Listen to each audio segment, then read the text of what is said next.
Perfeito.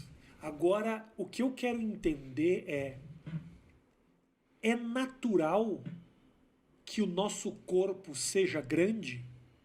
Eu digo assim, a princípio, né, nós precisamos de uma certa musculatura para atender as demandas do dia a dia. O puxar o ferro, ou fazer o exercício, ou ajudar no crescimento dessa musculatura, ele é possível e tá evidente isso. Mas o corpo, ele não naturalmente vai tentar buscar só atender as demandas do dia a dia. Sim, Ele não por vai isso se que... readaptar. Então, assim, é natural fazer isso? Puxar o ferro ou contrair ou ficar grande? É natural? Não, do mesmo jeito que não é natural você adquirir conhecimento. Você acha que é natural você ter o conhecimento de um livro de 800 páginas? Então tá, eu não quero que você... Eu fiz essa pergunta, Tá bom. eu não estou confrontando... Não é uma confrontação. Eu porque entendi. tem uma outra... É natural, é uma coisa que o seu físico é capaz de fazer. E mais Entendi do que perfeitamente. isso, e mais do que isso, o que ganha no dia a dia uma pessoa ser grande como você? Olha, sua pergunta é muito boa. Nunca me fizeram essa pergunta, tá bom? Excelente Mas pergunta. excelente Anotou pergunta. aí, Matheus. Excelente. A galera tira sarro, que eu sempre falo, anotou aí, Matheus. Mas não fui eu que falei, foi ele que falou. Não, foi você que falou.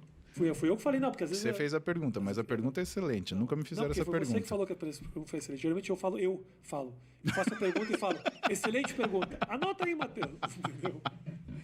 Olha só, primeiro respondendo da questão natural e explicando para o pessoal, né, essa questão. É natural você fazer isso? Não, isso é uma coisa conduzida, né? Do ponto de vista natural, se existe a capacidade, sim, existe essa capacidade. Porém, ela precisa ser exercida. Vamos fazer duas comparações que são interessantes. Por exemplo, você pega um livro de literatura e você pega um livro de medicina. É a mesma coisa ler os dois? Não é. Se você ler o livro de literatura, você vai ter uma experiência. Se você ler o livro de medicina, você vai ter um conhecimento. E, portanto, o seu limite de adquirir aquele conhecimento está ligado ao quê? A sua capacidade de criar redes neurais que se transformam em memória e você consiga recobrar e utilizar isso daí. A performance física é muito parecida com o aprendizado intelectual. Por quê? Não porque o músculo tem uma memória, mas é porque esforços maiores capacitam você a esforços cada vez maiores. Então, o que é interessante na musculação? Ela é, na realidade, um trabalho que você faz pelo meio, não pelo fim, porque não existe um esforço último, tá? Do livro de medicina, então, se você passar para isso, o que vai te capacitar a ler esse livro? Um livro menor, um livro mais simples. Então, você vai sair lá da física, você vai sair da química, você vai sair da biologia e vai chegar num livro de fisiologia, que junta todas essas coisas. Vai chegar num livro de fisiopatologia, que junta tudo isso mais farmaco, mais anatomia, mais uma coisa. Então, existe um aumento da complexidade progressiva que faz com que você não consiga pegar, de repente, um livro de medicina e colocar aquilo na tua cabeça. Do mesmo jeito que você não consegue começar a treinar hoje e amanhã estar exatamente como o Arnold Schwarzenegger. Porque existe uma complexidade desses exercícios que um profissional de educação física muito bem formado, ele vai conseguir colocar de uma forma progressiva para você atingir. E quando você atingir aquela capacidade física diferenciada, atingirá junto um físico que demonstre isso. Então, o físico trabalhado, ele demonstra o seu passado. Ele fala a qualidade com tudo que você fez até hoje, com o teu físico, a forma que o seu físico se apresenta. Esse que é a realidade. Quando você pega uma pessoa e faz um exame físico nela, e faz um exame de sangue, você vê como ela está funcionando naquele momento. E quando você relaciona isso com o tipo de alimentação que ela está fazendo, mais o tipo de treinamento que ela está fazendo, você está tentando definir o que você fará para que ela saia dessa situação. Porque é como se a evolução física, Rafinha, fossem perguntas em série a serem feitas. Quando o seu corpo responde uma e atinge um nível de ajuste, ele precisa de outro. Se você ficar fazendo a mesma coisa, o teu corpo ele entra numa outra situação chamada acomodação, que é o quê? A perda da forma física pelo aumento da eficiência para fazer aquele esforço. Se você ficar lendo Gibi da Mônica, você vai melhorar o seu português? Não. Por mais que você tenha aprendido a ler num Gibi da Mônica, ler 150 gibis da Mônica hoje não vão melhorar seu português. Você tem que inevitavelmente passar por um Zé Saramago. Senão o seu exercício não vai existir. Sim. Então, a questão do cansaço que eu te falei, que era um tema importante, você não pode ter medo do cansaço. O cansaço sempre irá existir. Eu treino há 30 anos, eu comecei a treinar com 11, eu tenho 41, vou fazer 42.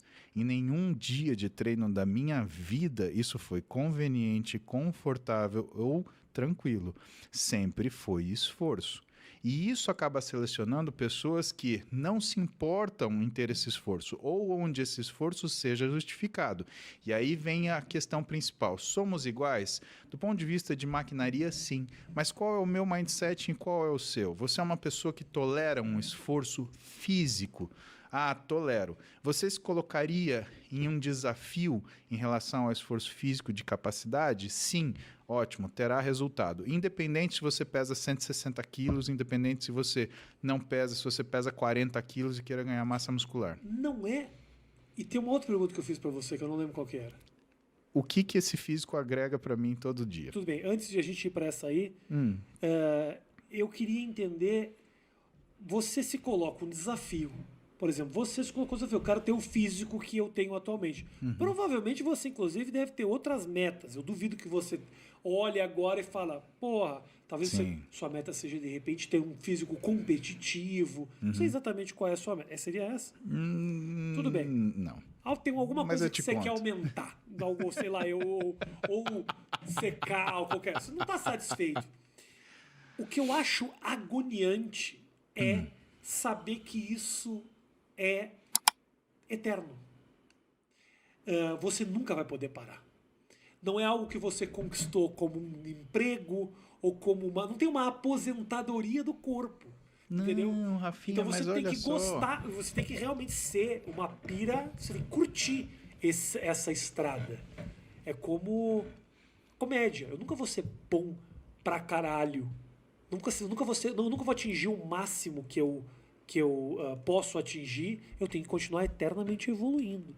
Então é meio que é uma busca eterna. E isso não é meio agoniante? Mas isso daí é a visão que você tem de você. Eu, por exemplo, te acompanho no YouTube desde os primórdios e pra mim você sempre foi bom pra caralho. Mas você também sempre foi forte e tem um físico legal. Não necessariamente. Talvez eu sempre tivesse um físico trabalhado. Tempo já, mas não... Se você nasceu, você 2 anos de idade, você já levantava um prédio. A gente sabe disso. Não, eu nadava pra minha mãe e meu pai poder fuder. Ai, que horror. Ok, mas já nadava. Mas é uma busca tua de muito tempo. Vamos olhar essa perspectiva. Quem tem uma explicação muito boa para essa perspectiva é um cara chamado Nassim Taleb. Tá? Esse cara escreveu um livro chamado Antifrágil e ele compara uma experiência de pseudo-segurança, que é 2 irmãos moram em Londres, um é taxista, o outro é bancário. Tá, quem tem mais segurança? No primeiro exame, porque você falou, eu conquistei o emprego. Será que você conquistou? Porque num primeiro exame você olha, ou assim explica o Taleb, né? Ele fala o seguinte, no primeiro exame você tem uma confiança ou uma segurança, mas é uma segurança aonde o sistema de equilíbrio, como é equilíbrio forçado, se você tiver alguma coisa que abale ele, você tem uma catástrofe. O irmão que é taxista, por outro lado, ele tem uma insegurança contínua. Então, ele sabe que no dia ele vai fazer em média 100 a 80 libras, tá bom? Mas ele faz isso todo dia. Então não tem uma catástrofe. A menos que o carro dele quebre, que seja uma coisa muito fora do eixo. Mas ele tem condições de ir se remodelando.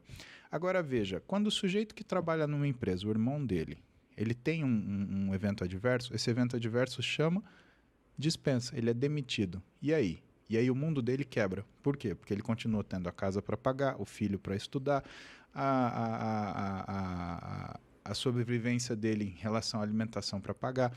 Então, muitas vezes as pessoas elas se apegam a conceitos de segurança, Rafinha, que são irreais. A única coisa que você tem, e aí vem aquilo que é o meu ímpeto e minha fome, né? A única coisa que você tem de verdade na sua vida é o seu conhecimento, sua habilidade.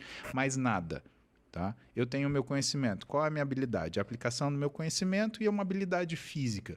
Essas coisas eu tenho. Por quê? Porque nenhuma delas podem ser tomadas de mim.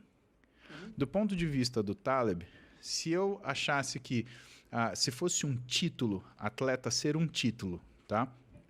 E veja como não é. Atleta, na verdade, ele é um reconhecimento. Ele é um statement que você faz com a sua imagem, tá bom? Então, você olha um atleta, por exemplo, retired, você olha um atleta que já se aposentou, né? Aqueles nadadores, jogadores de futebol, você olha para ele hoje, ele é um atleta? Não é. Então, um atleta ele não é um título, ele é um estado, em primeiro lugar. Então, não existe essa segurança, tá? Isso do emprego, isso em tudo dessa situação. Então, por exemplo, o que meu físico, o que ser grande importa para mim, Rafinha? Ele me coloca acordado para as coisas que de verdade eu possuo.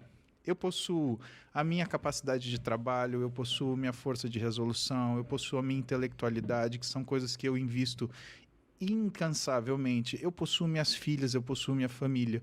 Tudo bem, minha mulher, ela pode um belo dia me dar um pé na bunda. Falar, cansei, isso é chato pra caralho, não aguento mais esse negócio de fazer dieta, não sei o quê. Mas depois de, 20 anos junto quase, ela já teria feito isso N vezes e ela desistiu, né? Eu sei que ela desistiu, né? Tanto que, né, a gente tá junto até hoje. Sim. Mas assim, entenda, ter o meu tamanho me lembra que as verdadeiras coisas que são sucesso eu carrego comigo. O resto não interessa. Eu sou um menino que veio do interior que não sabia se ia conseguir fazer faculdade. Eu olho para mim hoje e eu tenho orgulho daquilo que eu conquistei. Toda vez que eu entro no meu carro, eu lembro que eu já tive que pegar busão 5 da manhã para chegar no quartel do Exército antes das 8. Toda vez que eu saio para comer fora, eu lembro que eu já fui buscar comida no bandejão da Escola Paulista de Medicina e o que tinha para jantar era um arroz duro, um feijão quebrado, uma salsicha no molho que tinha mais molho do que salsicha, né? E uma salada de alguma coisa que não se mexia. Parece, né? a cozinha da minha mãe, isso. Não fazia nada muito melhor que isso, não. Pois é. Não tô achando tão ruim isso aí que você tá falando.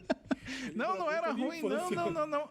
Meu, longe de mim falar, graças a Deus, eu tinha o bandejão da Escola Paulista para eu comer. E assim, eu lembro...